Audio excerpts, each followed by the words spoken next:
अस्सलामुअलैकुम। आज की जो लैब है हम उसमें अपनी EC2 इंस्टेंस जो कि हमारी वर्चुअल मशीन होती है AWS के कंसोल पे वो लॉन्च करना सीखेंगे कि वो कैसे होती है। ठीक है। EC2 क्या होती है? इलास्टिक क्लाउड कंप्यूट है। ये हमारे पास कंप्यूट सर्विस है AWS की जो हमें स्केलेबल कंप्यूट सर्विस प्रोवाइड करती है। It's just like a virtual machine. जैसे कि आप लोग अपने VMware जब आप लोग यूज करते हैं तो एक वर्चुअल मशीन क्रिएट करते हैं। इट्स सेम लाइक कि आप लोग AWS के सर्वर पे अपनी एक वर्चुअल मशीन क्रिएट करते हैं। तो जब आप अपनी VMware पे वर्चुअल मशीन क्रिएट करते हैं तो आप अपनी मेमोरी डिफाइन करते हैं कि प्रोसेसर कौन सा है वो डिफाइन करते हैं। आपने स्टोरेज कौन सी रखनी है वो सारी चीजें जो आप है उसकी वो डिफाइन करते हैं। इसी तरह आपने जो है अपना जब आप करते हैं AWS में EC2 इंस्टेंस लॉन्च करते हैं तो इट्स वर्चुअल मशीन जो कि AWS के सर्वर पे लॉन्च कर रहे होते हैं। तो हम अभी वो करेंगे। तो ये हमारे पास AWS का कंसोल है। यहाँ पे रिसेंटली विजिटेड मेरे पास आ रही होती हैं जो यहाँ पे, वरना आप सर्विसेज में जाते हैं और यहाँ पे भी सर्च कर सकते हैं। ये कंप्यूट में जाएंगे और कंप्यूट में आपको यहाँ EC2 सर्विस आ रही है। वरना फिर आप क्या करते हैं, यहाँ से सर्च भी कर सकते हैं। जिस तरह मुझे अभी फिलहाल EC2 चाहिए तो मैं लिखूंगी तो मुझे यहाँ पे भी सर्च कर देगा virtual servers in the cloud, कि ये अब AWS के क्लाउड पे आप एक वर्चुअल मशीन बना रहे हैं। ठीक हो गया। यहाँ से हम इसको क्लिक करेंगे तो हमारी ये सर्विस खुल जाएगी। अब हमारे पास जो मैनेजमेंट कंसोल होता है, जब भी हम कोई इंस्टेंस लॉन्च करते हैं तो हम कुछ चीजें जहन में रखते हैं। सबसे पहले तो हम देखते हैं कि हमारी इंस्टेंस जो है, जो हमारी वर्चुअल मशीन है वो कौन से रीजन में होनी चाहिए। तो आप यहाँ से अपना रीजन सेलेक्ट कर लेते हो। हम लोग मोस्टली नॉर्थ वर्जीनिया में इसलिए सेलेक्ट करते हैं, एक तो इसमें अवेलेबिलिटी जोन्स के हमारे पास ज्यादा इंफॉर्मेशन होती है। अवेलेबिलिटी जोन्स क्या होते हैं कि आपके वो डेटा सेंटर्स होते हैं, तो इसमें हमारे पास ज्यादा डेटा सेंटर्स है। यहाँ पे आप इसलिए करते हैं, एक तो सस्ता भी है। इसकी एक वजह सस्ता होने की ये भी है कि आप लोग जो है, यहाँ पे हमारे पास इनके 6 अवेलेबिलिटी जोन है और हर अवेलेबिलिटी जोन में मल्टीपल डेटा सेंटर है। तो यहाँ स्टोरेज इनके पास मतलब सर्वर्स बहुत ज्यादा है, तो यहाँ सर्विस भी सस्ती मिलती है। तो आप नॉर्थ वर्जीनिया यहाँ से सिलेक्ट कर लें। ठीक हो गया। यहाँ डिफरेंट रीजन हैं। आप अपनी लेटेंसी देख के अपने रीजन सेलेक्ट कर सकते हैं। लेट्स सपोज अगर आपकी टारगेट ऑडियंस मुंबई में है तो आप फिर मुंबई के करीब करीब वाले रीजन में रख सकते हैं। फिर ये भी होता है कि आप जिस रीजन में रखना चाह रहे हैं उस रीजन में वो सर्विस अवेलेबल है भी कि नहीं। लेट्स सपोज आप अपना अगर ग्लोबल इंफ्रास्ट्रक्चर देखें AWS का तो अब हम लोग यहाँ इनकी अपनी वेबसाइट पे जाते हैं। मैप पे से आपको ज्यादा अच्छा समझ आ जाएगा। तो अब मेरा ये है कि एक मिनट, मेरी टारगेट ऑडियंस यहाँ पे इंडिया में और मैं अपना डिप्लॉय करी UAE में। ठीक है। अब मैं ये देखूंगी, देखें यहाँ से लेटेंसी तो कम होगी मेरी, मुंबई के यूजर्स को जल्दी से मेरी ना ट्रैफिक मिल जाएगी। मगर अब मैंने देखना है कि मैं UAE में लॉन्च तो कर रही हूँ मगर मेरी ये सर्विस इस रीजन में अवेलेबल है कि नहीं है। अगर मेरी इस रीजन में अवेलेबल है, वेल एंड गुड। नहीं है तो फिर मैं कोई और रीजन देखूंगी। फिर जब हम अपना रीजन सेलेक्ट करते हैं ये भी देख रहे होते हैं कि उसमें हमें कॉस्ट क्या पड़ी, क्योंकि हमारा मोस्टली इंफ्रास्ट्रक्चर हम डिजाइन करते हैं यही होता है कि लेटेंसी कम हो, हमें कॉस्ट कम से कम पड़ी हो, और मतलब हम ये अपने बेनिफिट्स देखते हैं। तो फिर हम अपने उसको क्या कहते हैं, मेजर करके उसके बाद तो जब भी आपने अपनी लॉन्च करनी होती है उस रीजन में जाके आप वो सर्विस ओपन करते हैं। अभी मैंने नॉर्थ वर्जीनिया में अपनी इंस्टेंस को लॉन्च करना है तो मैं उस रीजन में हूँ। उसके बाद हम क्या करते हैं, जब इंस्टेंस लॉन्च करते हैं तो यहाँ से हम अपनी इंस्टेंस को सिलेक्ट कर लेते हैं। ठीक है, कि हमने लॉन्च करनी है। सबसे पहले हम अपनी इंस्टेंस को नाम देते हैं। मैं यहाँ पे दे देती हूँ मेरी टेस्ट इंस्टेंस है। आप अपनी मर्जी का कोई भी नाम से, जिससे आपको आइडेंटिफाई हो जाए आपकी मशीन को, आपको कि कौन सी मशीन का नाम है। अब आपने डिफरेंट डेवलपमेंट के लिए आपने वेब सर्वर के लिए रहता मशीन बनाई हुई है, डेटाबेस के लिए रहता है, तो आप उनको उस हिसाब से नाम दें कि ताकि आपको आइडेंटिफिकेशन के लिए आसानी हो। उसके बाद हमारे पास आता है application and OS operating system images, जिसको अमेजॉन मशीन इमेजेस भी कहते हैं। ये इमेज क्या होता है, ये एक ऐसा टेम्पलेट होता है जिसके अंदर आपकी सॉफ्टवेयर कॉन्फ़िगरेशन होती है, ऑपरेटिंग सिस्टम से भी रिलेटेड, एप्लीकेशन सर्वर से रिलेटेड, और मतलब आपकी एक मशीन को रन करने के लिए जितनी सॉफ्टवेयर की चीज होती है वो इस इमेज के अंदर होती है। AWS हमें डिफरेंट प्रोवाइड करता है। यहाँ पे हमारे पास लिनक्स की होगी, यूबंटू है, मैक OS है, विंडोज की है, रेड हैट होगी, ये डिफरेंट आपको ऑपरेटिंग सिस्टम अवेलेबल है। इसके अलावा यहाँ पे वो देता है माई AMI। तो यहाँ पे वो चीज आती है जो मेरी अपनी AMI मैंने क्रिएट की हुई होती है। लेट्स सपोज कि मेरी एक मशीन है, उसमें मैंने लिनक्स की मशीन बनाई। ठीक हो गया। यहाँ से हम क्विक स्टार्ट से जाते हैं। मैं कहती हूँ मेरी लिनक्स की मशीन है और मैंने उसको लॉन्च कर दी। अब उस मशीन के अंदर मेरा क्या है, अपाची सर्वर इंस्टॉल हुआ हुआ है। उस अपाची सर्वर के अंदर उस अपाची सर्वर के अंदर जो है मेरी वेब सर्वर जो है, मैंने अपना जो वेबसाइट है वो डिप्लॉय की हुई है। अब क्या होता है कि मुझे सेम कॉन्फ़िगरेशन की एक और मशीन चाहिए जिसके अंदर अपाची सर्वर भी हो और मेरी एप्लीकेशन भी हो। तो मैं क्या करूंगी, दोबारा से मशीन सेलेक्ट करूंगी, उसमें दोबारा उसको लॉन्च करूंगी, फिर उसमें अपाची भी इंस्टॉल करूंगी, फिर मैं उसमें अपनी एप्लीकेशन भी डिप्लॉय करूंगी। वो मेरे लिए एक लंबा प्रोसेस हो जाएगा। इस चीज को कैटर करने के लिए हम क्या करते हैं, अपने इमेजेस क्रिएट कर लेते हैं। वो क्या करता है, मेरी इस इमेज में ये मेरा ऑपरेटिंग सिस्टम और इसके साथ अटैच मेरी स्टोरेज, जो स्टोरेज जहाँ पे अटैच होती है, उसके डेटा को वो कॉपी करके एक इमेज बना लेता है। वो इमेज मेरे पास यहाँ रख देता है। फिर जब मैं अपनी नई इंस्टेंस लॉन्च करती हूँ, मैं यहाँ से अपनी इमेज सेलेक्ट करती हूँ और बाकी कॉन्फ़िगरेशन में अपनी रख के और अपनी इंस्टेंस लॉन्च कर देती हूँ। तो मेरी जो नई इमेज बनेगी उसके अंदर वो सारी कॉन्फ़िगरेशन होंगी जो इस मशीन को चलाने के लिए होती हैं, जो पिछली मशीन में भी थी अब वो इसमें भी आएंगे। मुझे दोबारा से अपाची नहीं इंस्टॉल करना पड़ेगा, मुझे अपना वेब सर्वर नहीं डिप्लॉय करना पड़ेगा। ठीक हो गया। और यहाँ पे हमारे पास AWS ऑप्शन देता है मार्केट प्लेस की। तो यहाँ पे AWS मार्केट प्लेस की भी AMIs पड़ी होती हैं जो ट्रस्टेड होती हैं, और यहाँ पे आप अपनी भी AMIs खुद बना के कम्युनिटी के लिए पब्लिश करते हो। तो इनकी कोई चार्जेस होते हैं, आप उस हिसाब से भी देख सकते हैं। मगर अभी हम लोग को एक स्टार्ट में जाएंगे और अपनी एक मशीन जो है सेलेक्ट करें। ठीक हो गया। यहाँ से हम अपनी मशीन ले लेते हैं इन लिनक्स की। फिर हम यहाँ से अपना ऑपरेटिंग सिस्टम का वर्जन देख लेते हैं। जिस तरह हमारे पास ubuntu के डिफरेंट 22.04 है, 20.04 है। तो हम अपना कहते हैं कि लेट्स सपोज मेरी है 20, ये हम वर्जन सेलेक्ट करते हैं। प्रीवियस वर्जन नहीं सिलेक्ट करेंगे, वो स्टेबल होता है। अभी नए वर्जन पे काम हो रहा होता है, वो स्टेबल नहीं होता। तो आप कभी कभी कोई चीज़ उस पर इंस्टॉलेशन कर रहे हो तो वो सपोर्ट नहीं करता, तो इसलिए मैं प्रेफर करूंगी आप प्रीवियस वर्जन में जाएं। उसके बाद ये आपका आर्किटेक्चर वगैरह, AMI ID सारा कुछ बता देता है। ठीक है। उसके बाद हमारे पास जो चीज आती है वो इंस्टेंस टाइप होती है। इंस्टेंस टाइप क्या होती है कि आपकी सिस्टम की कॉन्फ़िगरेशन, जिस तरह मैंने आपको बताया कि अभी आप लोगों ने जो ये मशीन लॉन्च की है, इसमें आप बताते हैं मेरी मेमोरी कितनी है, प्रोसेसर कितना है ना, तो ये जो है सेम वही चीज होती है कि आप बताते हो कि मेरी इंस्टेंस टाइप कौन सी है। उस फैमिली, अब जिस फैमिली का होगा उसका वो बताएगा कि इस फैमिली में इतने CPUs हैं और इतनी मेमोरी है, और इसके साथ एक स्टोरेज भी होती है जिसको हम इंस्टेंट स्टोर कहते हैं। ये वो डिफाइन कर लेता है और साथ उनकी वो प्राइसिंग भी बता रहा है। तो अब क्या हो गया कि T2 माइक्रो है, T2 नैनो में क्या हुआ कि मेरे पास 1 vCPU और 0.5 GBI मेमोरी होगी, GIB मेमोरी, और इसमें 1 GIB मेमोरी। ठीक है। इसी तरह T2 स्मॉल है, उसमें मेरे पास 2 मेमोरी होगी और 1 CPU। मतलब इसमें कॉन्फ़िगरेशन होती है। फिर आपकी जिस सिस्टम की जैसी रिक्वायरमेंट होती है आप उस हिसाब से अपनी इंस्टेंस टाइप सेलेक्ट करते हो, मतलब अपने सिस्टम की कॉन्फ़िगरेशन सेलेक्ट करते हो, आपकी वो सेलेक्ट हो जाती है और उस हिसाब से मशीन डिजाइन हो जाती है आपकी। ठीक है। उसके बाद हमारे पास चीज आती है की पेयर की। की पेयर क्या होती है हमारे पास, की पेयर ये होती है कि हमारे पास पब्लिक और प्राइवेट कीज AWS जनरेट करता है। ये हमारे पास किसके लिए, securely connect to your instance, ये हमें हमारी इंस्टेंस से कनेक्ट करते हैं सिक्योरली। अब क्या होता है कि AWS अपने पास पब्लिक की रख देता है और मुझे मेरी प्राइवेट की दे देता है। जब भी मैं अपनी इसको कनेक्ट करने की कोशिश करती हूँ तो फिर वो देखता है मेरी प्राइवेट की और मेरी अपने पास जिसने मेरी मशीन की पब्लिक की रखी होती है उनको ऑथेंटिकेट करता है। अगर ऑथेंटिकेशन सक्सेसफुल आती है, ट्रू आती है, तो वो मुझे उस इंस्टेंस में लॉग इन होने देता है। अगर नहीं होता तो वो मुझे टाइम आउट का एरर दे देगा, कोई कि आप मतलब इनवैलिड यूजर हैं, आप नहीं एक्सेस कर सकते अगर मैं गलत की पेयर डालती हूँ। तो ये हमारे पास एक अच्छा ऑप्शन होता है कि हम अपनी की पेयर लगाएं ताकि हमारा सिस्टम सिक्योर हो जाए। अब उससे क्या होता है कि की पेयर आपने जो है ना अपनी संभाल के रखनी होती है। ये जो प्राइवेट की होती है, अगर आपने ये प्राइवेट की घुमा दी तो मतलब आपकी मशीन की एक्सेस खत्म हो गया, आप उस मशीन को फिर दोबारा एक्सेस नहीं कर सकते। फिर ये होता है कि आपको AWS की सपोर्ट से बात करनी होती है, वो आपको निकाल के देंगे, but it's a long procedure.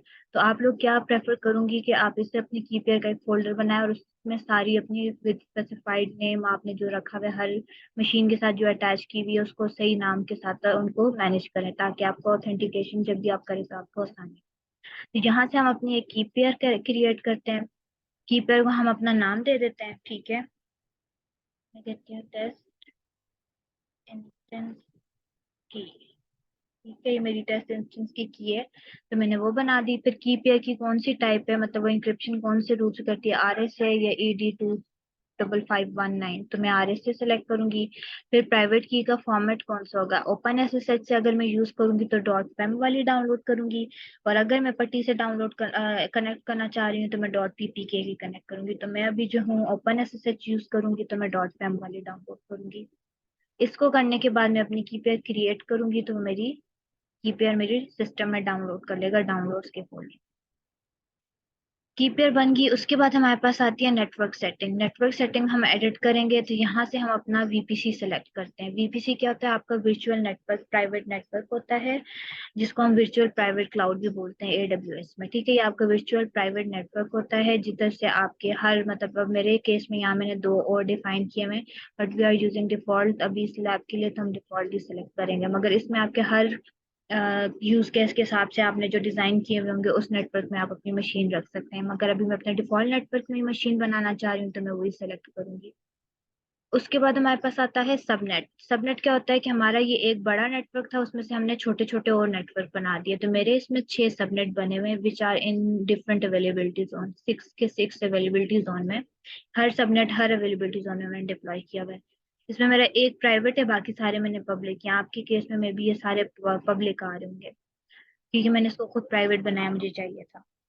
आप क्या करते हैं कि यहाँ से अपना वो सेलेक्ट कर लेते हैं कि किस सबनेट में आपकी इंस्टेंस होनी चाहिए। अगर आप नो प्रेफरेंस करेंगे तो आपकी किसी एक भी अवेलेबिलिटी जोन में खुद ही से वो उठा के रख देगी। अभी मैं यहाँ पे नो प्रेफरेंस रखती हूँ कि मेरे किसी भी एजी में बना दो, तो फिर मेरी किसी भी एजी में बन जाएगी। अगर मैं कहती हूँ मेरी 1C में बनाओ तो वो मेरी 1C वाले अवेलेबिलिटी जोन में इस सबनेट में बना देगा। उसके बाद है ऑटो असाइन पब्लिक आईपी। ये क्या होती है कि आपको एक पब्लिक डायनेमिक आईपी असाइन कर देता है एडब्ल्यूएस, जो कि हर दफा चेंज होती है। आपकी मशीन स्टॉप हो, स्टॉप करके स्टार्ट हो, तो ये आपकी हर दफा ये रीबूट हो जाए तो नई आईपी आ जाती है। ये डायनेमिक आईपी है।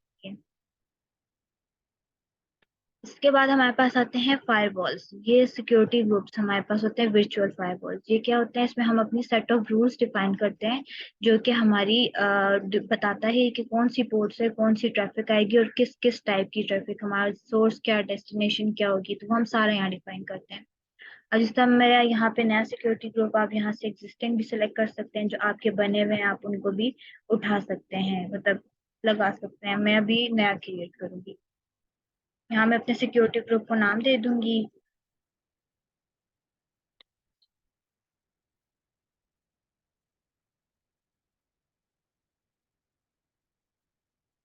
Test instance SG। ठीक हो गया।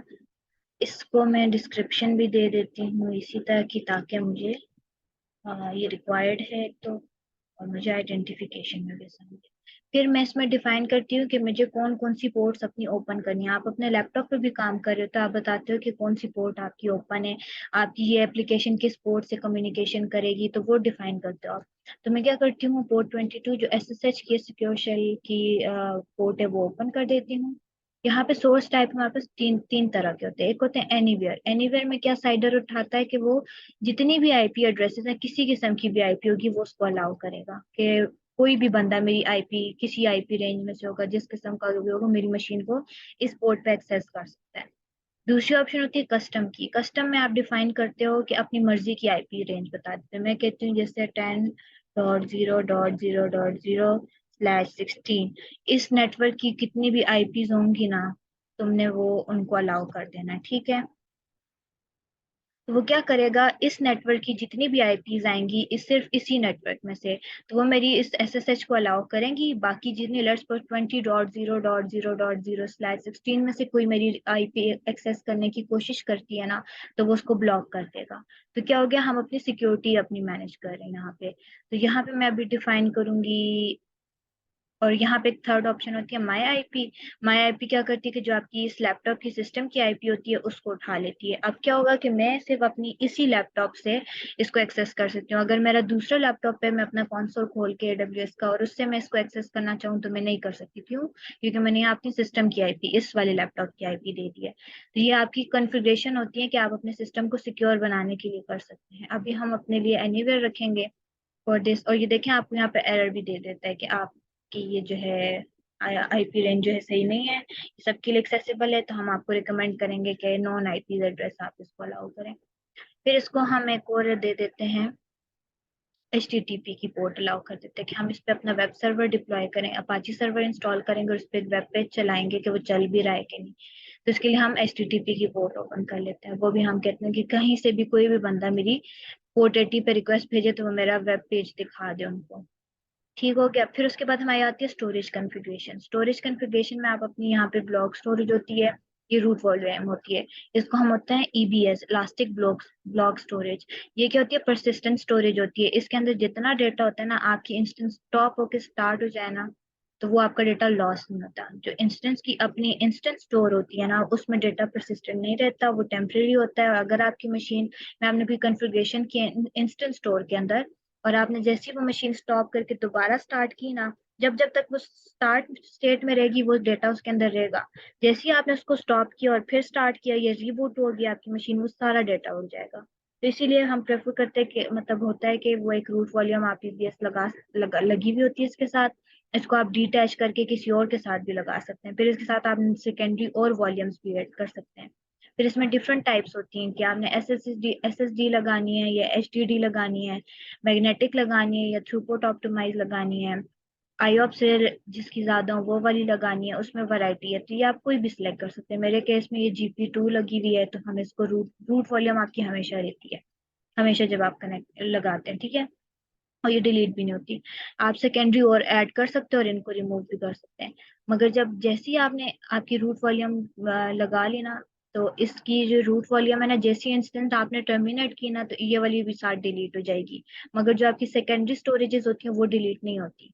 वो आपको कहता है, पॉपअप देता है कि आप इनको अगर अपने पास रखना चाहते हो, आप इनको अपने पास रख सकते हो। अगर डिलीट करना चाहते हो तो इनमें से डाटा, तो आप इनको डी अटैच करके अपने पास सेव भी रख सकते हो। मगर आपकी जब भी टर्मिनेट होगी, रूट वॉल्यूम डिलीट हो जाएगी।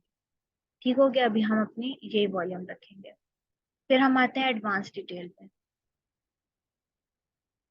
एडवांस डिटेल में हमारे पास और बहुत सी ऑप्शन होती है। परचेसिंग ऑप्शन में स्पॉट इंस्टेंस है कि आपने अपने इंस्टेंस को स्पॉट पे लगाना है, वो बता दें। यहाँ पे अपने IM रोल्स लगाने हैं, यहाँ पे जो आपके बने हुए हैं उससे रिलेटेड वो लगा सकते हैं आप। अपनी इंस्टेंस को अगर किसी और सर्विस के साथ कम्युनिकेट करवाने के लिए आपने रोल बनाया तो वो अटैच कर सकते हैं। आपने इंस्टेंस ऑटो रिकवरी की सेटिंग्स होती है, शट डाउन कौन सा बिहेवियर होना चाहिए, और हाइबरनेशन का क्या बिहेवियर होना चाहिए, कि आप इनेबल और डिसेबल करें तो आपकी इंस्टेंस होती है हाइबरनेट, आप उसको कर सकते हैं। तो अभी हम बाकी सारी चीजें डिफॉल्ट रखेंगे इसमें, ठीक है। हम आते हैं आगे यूजर डेटा की तरफ। यहाँ पे टैग्स वगैरह भी होते हैं, टैग्स का मेटा डेटा वो भी आप सेलेक्ट कर सकते हैं। हम यूजर डाटा पे आते हैं। यूजर डाटा क्या होती है, यहाँ पे आपकी स्क्रिप्ट लिखी जाती है। वो स्क्रिप्ट क्या होती है, जैसे ही आपकी इंस्टेंस आप लॉन्च करते हैं ना, तो ये AWS अपने उस मशीन में ना ये आपकी स्क्रिप्ट चला के सारी कॉन्फ़िगरेशन करके मशीन रेडी कर देता है। हम यहाँ पे जिस तरह अभी हम अपनी स्क्रिप्ट लिखेंगे उसकी अपाची की इंस्टॉलेशन की, तो क्या करेगा वो, मेरी सारी जो है उसकी अपाची की मैं जो स्क्रिप्ट लिखूंगी वो मेरी अपाची इंस्टॉल करके मेरा पूरा वो मुझे डिस्प्ले करके दे देगा। तो अभी हम इसमें स्क्रिप्ट लिखते हैं डैश डैश, ठीक है। हम अपडेट डैश, ये अपडेट की कमांड है। तो ये हमारी क्या करेगी, पहले सिस्टम को अपडेट करेगी जो लिनक्स की मशीन है।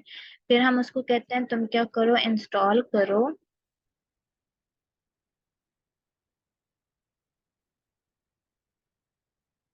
ये है अपाची की HTTPD, जो अपाची का सॉफ्टवेयर इंस्टॉलेशन की कमांड है, ठीक है। क्या करेगा, अपडेट चलाने के बाद मेरा अपाची इंस्टॉल करेगा। फिर क्या करेगा, systemctl स्टार्ट HTTPD, अब वो मेरी अपाची की सर्विस को स्टार्ट कर देगा। फिर मैं कहती हूँ systemctl enable HTTPD, कि वो मेरी उस सर्विस को इनेबल करेगा। इनेबल हम इसलिए करते हैं कि अगर हमारी इंस्टेंस स्टॉप हो के स्टार्ट भी हो तो हमारी सर्विस चलती रहे, वो ना स्टॉप हो, तो हम इसलिए उसको इनेबल दे देते हैं। फिर उसके बाद मैं इसको कहती हूँ तुम क्या करो, वो करो हेलो वर्ल्ड, कहाँ पे जाके /var/www/html/index.html। तो वो क्या करेगा कि वो मेरी इस पाथ पे जाएगा, इस इंडेक्स की फाइल में जाके मेरा ये हेलो वर्ल्ड प्रिंट करवा देगा, लिख देगा उसमें, इसकी वो डिस्प्ले कर देगा। और फिर जैसे ही मैं अपना वेब पेज खोलूंगी तो मुझे हेलो वर्ल्ड लिखा पाएगा। ठीक हो गया। तो ये हमने काम करवाना है। ये हमने यूजर डेटा में अब मैंने ये दिया, तो वो मेरी ये कमांड चला के मेरे सिस्टम को कॉन्फ़िगरेशन कर देगा। अब मुझे अपनी इंस्टेंस में खुद से नहीं करना पड़ेगा, वो मेरी चला के मुझे दे देगा। ठीक है, मेरी कॉन्फ़िगरेशन हो जाएगी, मुझे एक एक कमांड खुद नहीं लिखनी पड़ेगी, सारी कॉन्फ़िगरेशन करके मेरी मशीन लॉन्च देगी। ये करके अब हम अपने इंस्टेंस को लॉन्च करें। यहाँ से हम समरी देखते हैं कि हमारी समरी क्या है, कि हमने सारी चीजें जो हमने अभी सेलेक्ट की हैं, सिक्योरिटी ग्रुप नया है, वॉल्यूम कौन सी है। फिर यहाँ से हम नंबर ऑफ इंस्टेंस भी, सपोज आप कहते हो मुझे एक साथ 10 इंस्टेंस बना दो, तो वो अभी आपको ऑप्शन भी दे रहा है कि आप कर सकते हो, मगर ये कि आप यहाँ से अपने इंस्टेंस का वो भी बढ़ा सकते हो। अभी मुझे एक ही चाहिए तो मैं एक ही रखूंगी। इसको करके हम अपने इंस्टेंस लॉन्च कर देंगे।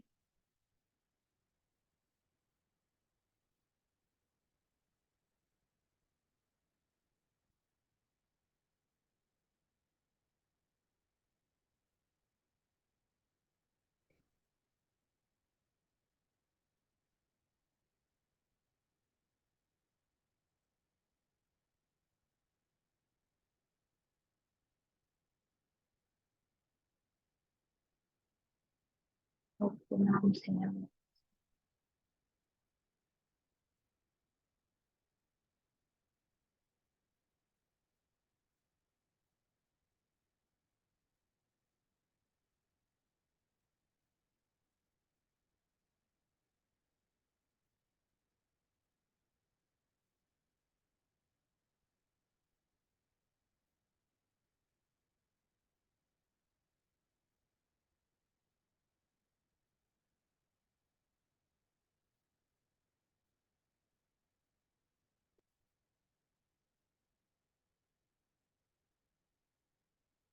डिस्क्रिप्शन चेंज करेंगे, टी डैश एस जी कर लेते हैं। ठीक हो गया।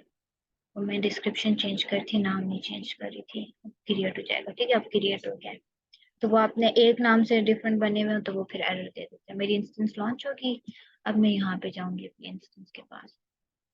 यहाँ पे वो सारी इंस्टेंस होंगी जो मेरी बनी हुई होंगी, स्टार्ट स्टॉप जिस डेट में भी होंगी, वो सारी मेरी यहाँ पे शो हो जाएंगी।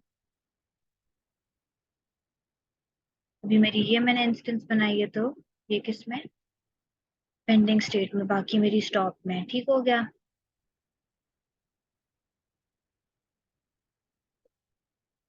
अभी ये रनिंग स्टेट में आ गई है, मगर इसका स्टेटस चेक नहीं हुआ। स्टेटस चेक क्या करती है कि वो आपकी सिस्टम चेक करती है, और यहाँ पे वो आपकी सिस्टम चेक स्टेटस चेक करती है और इंस्टेंस का स्टेटस चेक करती है। और अगर इनमें से किसी एक में प्रॉब्लम आ रहा हो तो वो फिर आपको यहाँ पे उस एक स्टेटस का जो है ना, वो शो करती है कि सिस्टम में इशू आ रहा है या इंस्टेंस का इशू आ रहा है। तो वो डिफरेंट हेल्थ चेक्स उन्होंने लगाए थे। यहाँ पे आपकी सिक्योरिटी नजर आती है, जो आपने सिक्योरिटी ग्रुप की कॉन्फ़िगरेशन की है। अब सिक्योरिटी ग्रुप में आपके पास क्या होते हैं, इनबाउंड रूल्स होते हैं और आउटबाउंड रूल्स होते हैं। इनबाउंड ये कि जो आपके इंस्टेंस के अंदर आएंगे, और आउटबाउंड जो आपके इंस्टेंस से बाहर जाएंगे। तो हम मोस्टली इनबाउंड अलाउ करते हैं, आउटबाउंड इसके ऑल ट्रैफिक अलाउ होती है। तो ये स्टेटफुल होती है, तो ये क्या अपनी स्टेट जिस पोर्ट से आई होती है उसी से अपना रिस्पॉन्स, इसको याद होता है कि मैंने किससे जाना है। तो ये स्टेट मेंटेन करती है अपनी। तो इनबाउंड रूल्स हम मोस्टली कॉन्फ़िगर करते हैं कि हमारा इन इन के लिए कौन सी इंस्टेंस की इनबाउंड के लिए कौन सी पोर्ट्स ओपन करनी है। ठीक हो गया।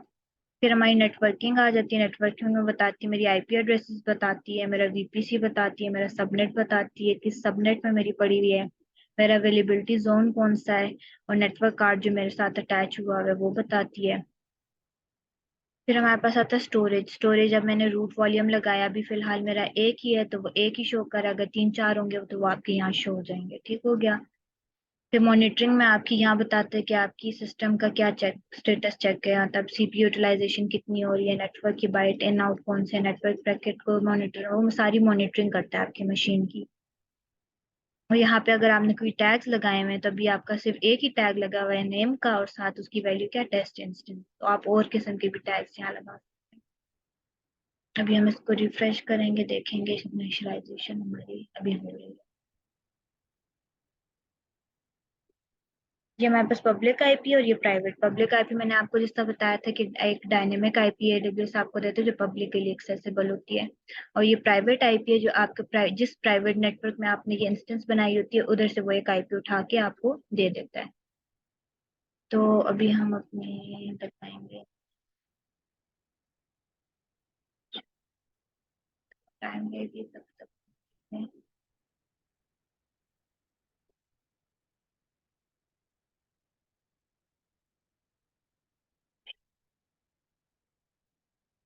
ये देखिए मैंने जो उसमें प्रिंट करवाया था उसने मुझे प्रिंट करके दे दिया हेलो वर्ल्ड, ठीक है। तो इस तरह आप अपनी इंस्टेंस के अंदर, जो अब मैंने पोर्ट 80 ओपन की हुई है तो वो पोर्ट 80 पे मुझे एड्रेस दे रहा है। इसके बाद हम देखेंगे कि हम अपनी मशीन में एसएसएच करेंगे, ओपन एसएसएच को कनेक्ट करने की कोशिश करेंगे। तो कनेक्ट करने के लिए क्या होता है कि आपने जो कीपैड डाउनलोड की थी उस फोल्डर में जाना होता है। मेरे केस में मेरी कीपैड कहाँ पड़ी है, डाउनलोड्स में। तो मैं यहाँ डाउनलोड्स में जाके अपना सीएमडी खोलूंगी, ठीक हो गया। अब इस सीएमडी में जाके मैंने अपनी कमांड लिखनी है। उसके लिए आपको अपना यूजर नेम और पासवर्ड चाहिए होता है, ठीक है। तो अब मैं इस मशीन में जाऊंगी, मेरी ये मशीन थी। इसको देखते हैं, इनिशियलाइजेशन इसकी कंप्लीट हो गई है तो फिर हम कनेक्ट करते हैं। तो एरर दी।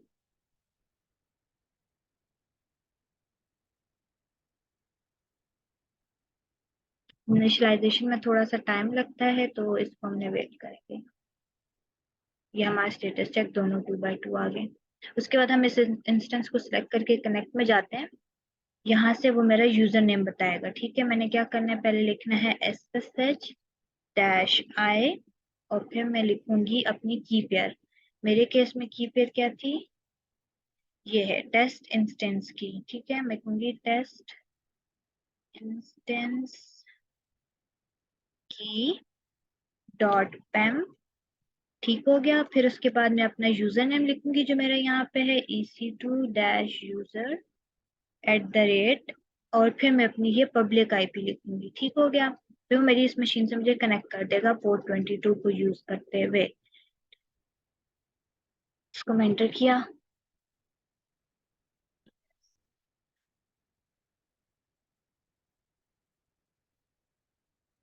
ओपन एसएसएच क्लाइंट, ये वो बन जाएगा, ठीक है।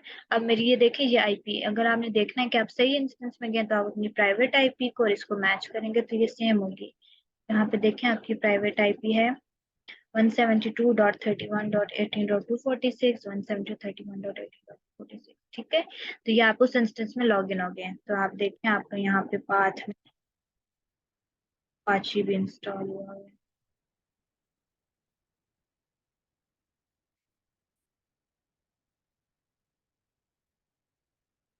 इंडेक्स की फाइल है।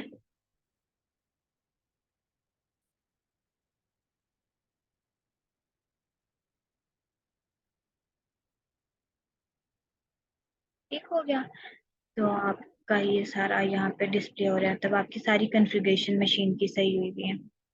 तो आज की लैब में हमने यही करना था। अगर कोई कंफ्यूजन है तो फिर देख लीजिएगा, पूछ लीजिएगा, ठीक है। Thank you.